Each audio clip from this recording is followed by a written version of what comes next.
Where you were 2 weeks ago today, folks, do you remember?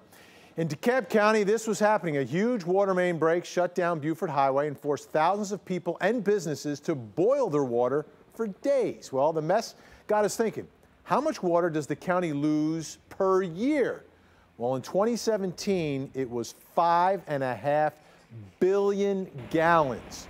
That's according to an audit 11 Alive investigator Andy Parati uncovered. And worse, auditors say DeKalb doesn't test to make sure its meters are accurately measuring how much water is coming out of its treatment plant. Right now, we're looking at all the storage that got damaged by water. Boxes of electronics ruined by water. That's according to Steve Gu, who works at Dream Wireless off Buford Highway in DeKalb County.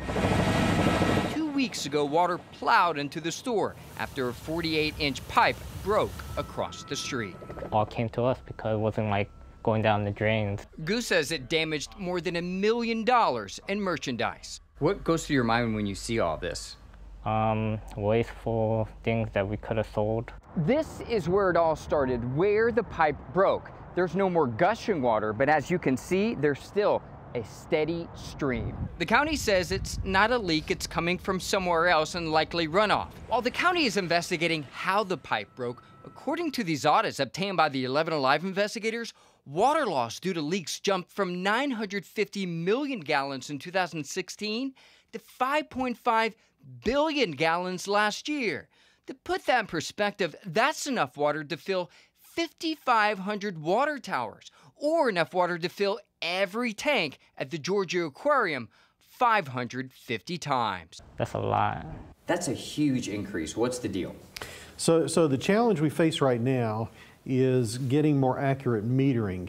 So there's inaccurate data coming out of the plants. Reinhardt says the problem is twofold.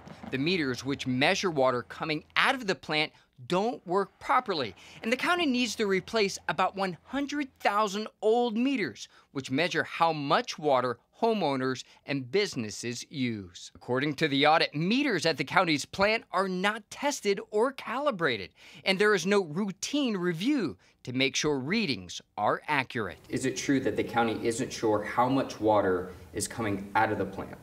As accurately as we would like. Is that acceptable? It's functional, it's acceptable for now, it's just not as accurate as we'd like. A problem difficult to manage because the county is unable to measure how much water it's losing. The county estimates it will take about a year to replace water meters at the plant and about 4 years to replace all of the meters for its consumers. Because old meters tend to underreport, county homeowners could potentially see a slight increase in their bills when they get new meters. Count on us to stay on top of it. Andy Parati, 11 Alive News.